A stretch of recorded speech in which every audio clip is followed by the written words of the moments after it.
This is the first video in a series of videos I'm going to create that helps explain the content of the topic of business management. I'm going to start by looking at some management theories. There's three main management theories in business studies that we discuss, which talks about kind of how management should be in a business.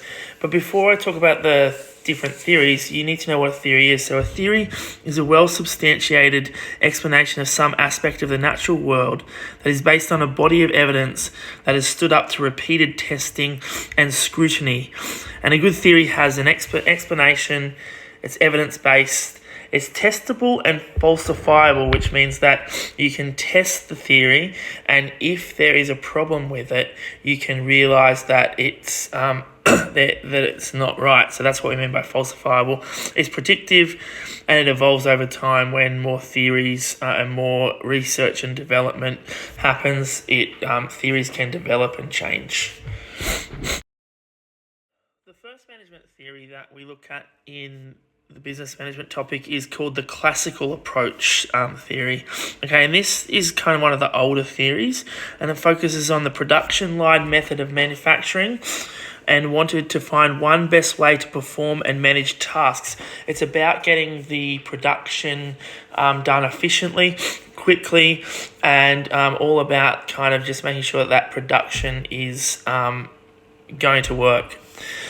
So the classical scientific approach has four main principles: scientifically examines tasks to find the best ways to do them, then select suitable employees and train them, cooperate and ensure they use scientific approaches, and then divide the work into management and workers. So you have the managers and you have the workers, and there's kind of a clear divide between the two of them, which is a very characteristic of this classical approach.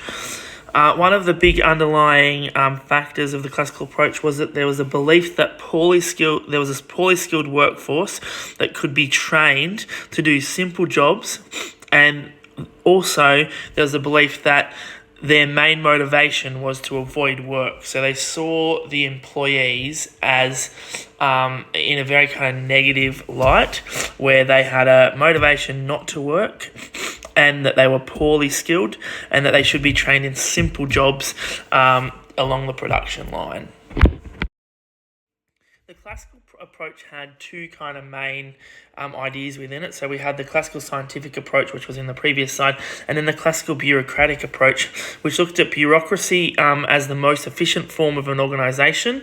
It had a strict hierarchical structure, clear lines of communication, specialised tasks. So everybody had like a specialised task that they do, and they just continue to do that task. Clearly defined job roles, so everyone knew what they needed to do. Rules and procedures were clear. And the employees, their evaluations were very impersonal, because it was just kind of about the production and making sure that they got through the work that they needed to do. Now, so the bureaucratic approach, unlike what we see now with flatter structures of management, there was lots of levels. Okay, so you'd have you'd have the main kind of the workers down the bottom, then middle management, and then upper management, and then maybe even higher. That was the idea of the bureaucratic approach, and people could. They knew who was above them, who was in control of them, and they knew who they had to see about problems or any issues, and then the people above them knew who they had to control, and so there was that's what we mean by the clear lines of communication between the different levels in the classical bureaucratic approach. So due to this approach of focusing on production, hierarchical structures, that kind of stuff, some of the advantages of the classical approach included shorter time for decisions, improved efficiency, increased productivity, and clear chains of command. So I talked about how there's clear chains of command. Increased productivity because everybody kind of had their main job, and they just continued to do that over and over again, and they got better at it, so they got more efficient. So that is the improved efficiency. And then shorter time for decisions, because the managers didn't have to ask the employees underneath them what they thought that they should do, or run a meeting to kind of tell people, get advice on what we should do. They just made decisions, so they could do them really quickly. And so if something came up and they had to make a decision, the appropriate level of management would just make that decision, and then they just continue on.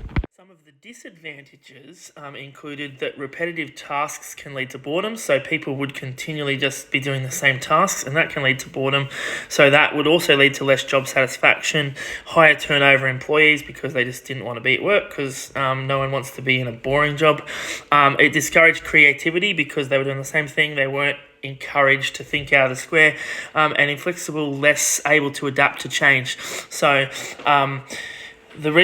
so we did say like how management could make decisions quickly, but the problem with not being able to adapt to change is that because they're not getting as much information from the employees, because the employees are not seen as a source of information, it's harder to know what's going on at the different levels, and therefore if you don't know what's going on, you can't adapt to the change that you need to. So the classical approach kind of saw management as a thing that was to do with planning, organising, and controlling. So think of the classical approach as the main idea as being planning, organising, and controlling. So planning is preparation of a predetermined course of action for a business. It involves showing how the business will achieve its stated mission and business goals. Once the business goals have been determined, decisions have to be made about how they will be achieved. This requires detailed plans. And now in the planning stage, there are 3 levels of planning. There's long-term, medium-term, and short-term. Okay, strategic planning is known as long-term planning, which is like planning for 5 to 10 years, and that encompasses the business's vision, so the vision statement. Okay, tactical planning is usually a medium-term, 1 to 2 years. It's flexible, adaptable planning that helps achieve the strategic plan. Operational planning is short-term, 1 year or less. Management controls the day-to-day operations to ensure they meet the short-term goals. So the operational planning, okay, they're trying to just run the day-to-day and do the day-to-day goals, which need to then meet the tactical planning goals or the medium-term goals of where they want to be in 1 to 2 years. And then the tactical goals need to make sure that they're working towards the strategic planning goals, which are in 5 to 10 years. Now, if you think about it, the best way to plan for this is to start at the top, so the strategic planning, and work out where you want to be in 5 to 10 years, then work out how the tactical planning will help you get there, and then from the tactical, you then break it down into the operational planning. Now, the operational planning has to change a lot because things change, but you still are trying to meet those long-term and medium-term goals. Now, for organising, that is about determining what needs to be done, who is to do it, and how it's to be done. It's coordinating activities into reality, okay? And there's kind of a 3-stage process for organising. So you determine what the activities are, you classify and categorise and group the activities, and then you assign the activities to the staff who will do them best and who it's kind of their role to do. Okay, now on to controlling. So controlling, the third kind of main way of managing in the classical approach is that is about evaluating the performance and then taking corrective action. So it's comparing what has happened and what should have happened, and it's done by the upper kind of management, middle management to the lower kind of workers. And what you're doing is you're looking at their performance. Okay, you're getting data on how well they've kind of done, and then you're comparing that to what they should be achieving and what the goals are kind of saying that they should be achieving. And then you talk to them, and if there's any problems, you try to correct those so that they're working efficiently. So 3 steps to controlling. You establish standards in line with the firm's goals. You measure performance against the standards and benchmarks, which also means that you use KPIs or key performance indicators. So you kind of have key indicators that you use to compare people's their achievements at work, okay, and how they're going. And then the last thing is you take corrective action. So you change the activity or change how the staff are doing something. You retrain them, or sometimes you might need to let the staff go if they're not performing as well as they should be. So if you look here, you can see the classical approach's hierarchical or organisational structure. Okay, now if you have a look at this, you can see here that down the bottom we've got the frontline supervisory management team. Then you have the middle management team, and you have the top senior executive management team up the top. Okay, now as you go up the top of the triangle, it increases in accountability and responsibility and authority. Okay, so obviously the top management senior executive have the most amount of accountability, responsibility and authority, and the frontline supervisory management team has a lot less. Okay, now if we go across the team for the frontline supervisor, so the bottom of the triangle, the team manager, supervisor, team leader, frontline, and manager, they're examples of the frontline supervisory management team, and their sectional, departmental planning, operational short-term planning. So the frontline supervisory management team are the people who are in charge of kind of the short-term operational planning.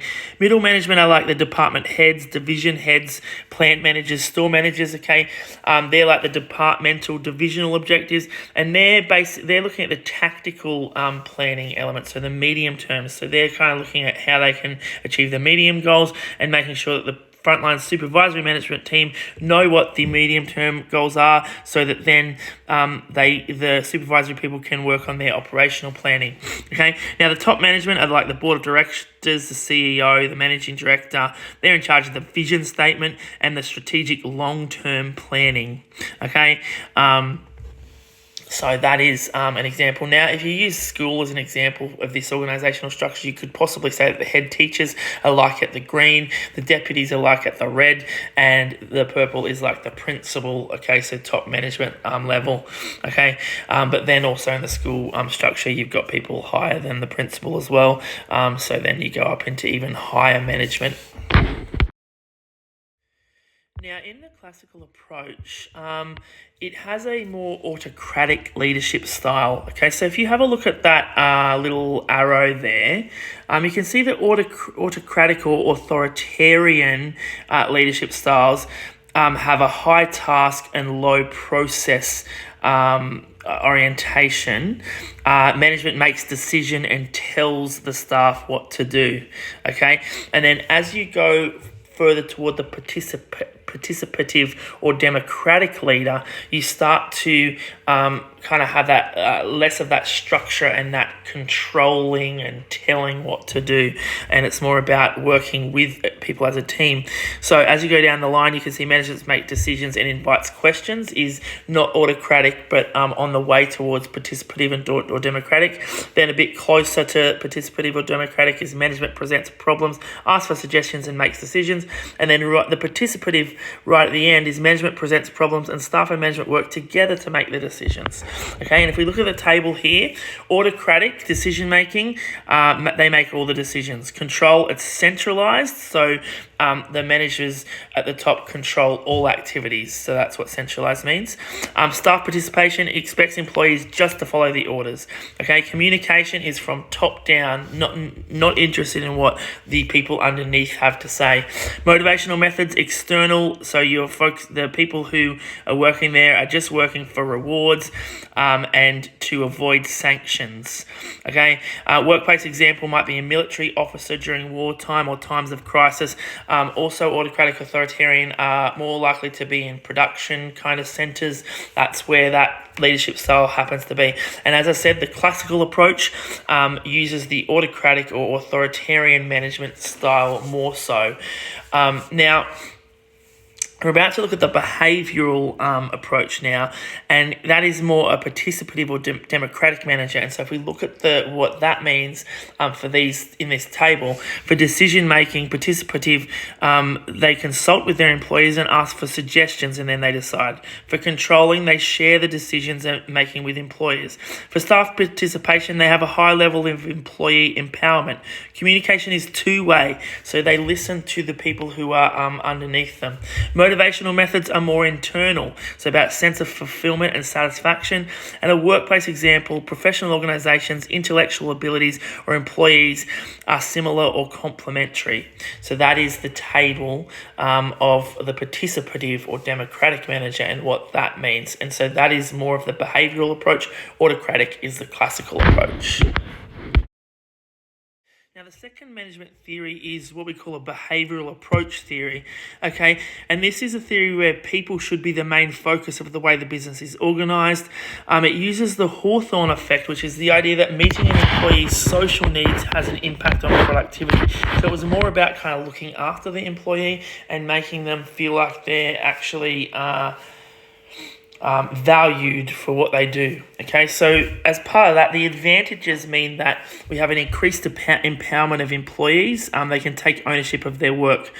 Worker recognition and appreciation should lead to increased motivation and improve relationships between managers and staff. Some of the disadvantages are that there's a little bit of a lack of control because you're giving more power to the lower employees and using kind of more of you use a flatter structure as well, which we'll talk about soon.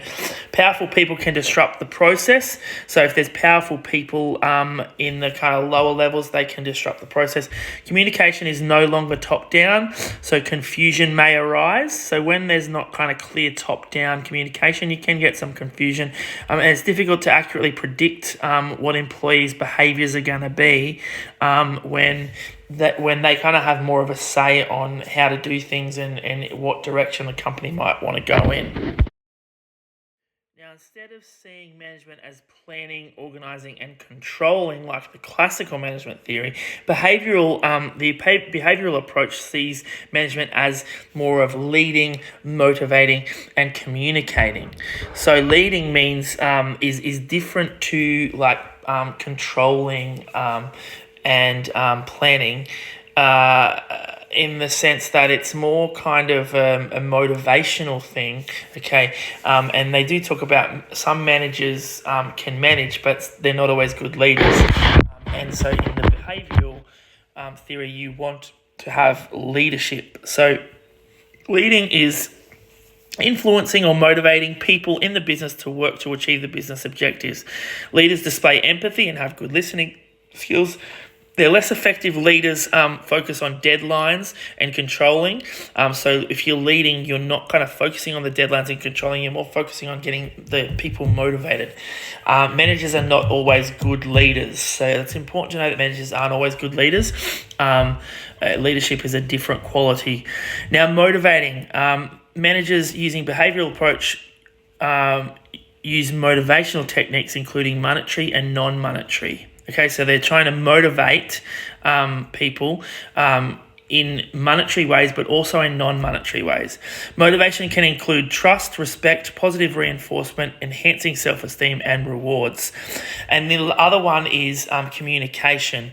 So in the behavioural approach, we want to look at communication. So effective communication is crucial in all management, but especially in this theory. Now, in the behavioural approach, it's more looks at kind of teams and flatter structures. So instead of having the big hierarchy of all the different levels of management and stuff, it kind of has like more of a flatter team-based approach. So what a team is, so teams are not just groups of people, but they need to have cohesion and a purpose for what they're doing. The use of teams breaks down the hierarchical structure into more of a flatter organisational structure. Managers change from controllers to facilitators, and conflict management is crucial for managers when they're working with teams. Also, as I said, it's a participative management or democratic style of management where they ask employees for their suggestions and consider them. They share decision-making power with subordinates, and they're using flatter management structures which value kind of other employees' suggestions. Now, on to the advantages and disadvantages of the behavioural approach, which includes participative / democratic leadership. So advantages are communication is a two-way process. Employer and employee relations are positive, and there's reduced likelihood of industrial disputes because employees are more likely to accept management decisions. Motivation, job satisfaction are optimal as employees feel they have played an active role in allocating tasks and implementing actions. Employees have a greater opportunity to acquire more skills. Power sharing encourages the development of work teams and employees display high levels of commitment.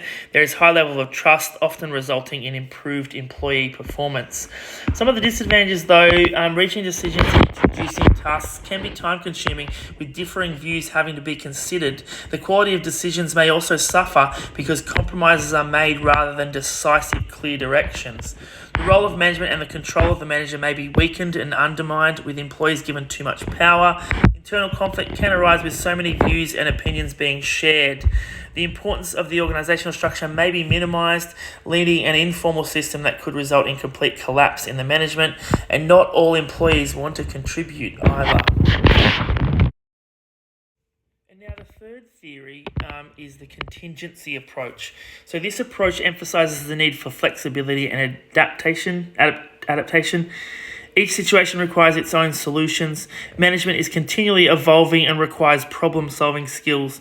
The important skills of a manager in this approach include sharing the vision with all stakeholders, managing relationships, managing their own emotions, encouraging diversity and valuing it, leading, and an ability to adapt, learning the best ways to access information, being aware of technological changes, recognising employees' expertise, and encouraging ethical behaviour. So this is all about kind of being flexible and adapting to change. That's what the contingency approach is about. And now a summary of the three theories. Classical has a hierarchical structure, autocratic management, planning, organising and controlling is the focus, has a production efficiency focus. Employees are divided into simple jobs. Employees are seen as having a motivation to avoid work. Behavioural has a flatter structure, team-based approach, democratic or participative management, focuses on leading, motivating and communicating, empathy for employees. Employees are the focus. If they are looked after, the work will get done effectively. And the contingency approach is just about focusing on adapting and changing and being flexible.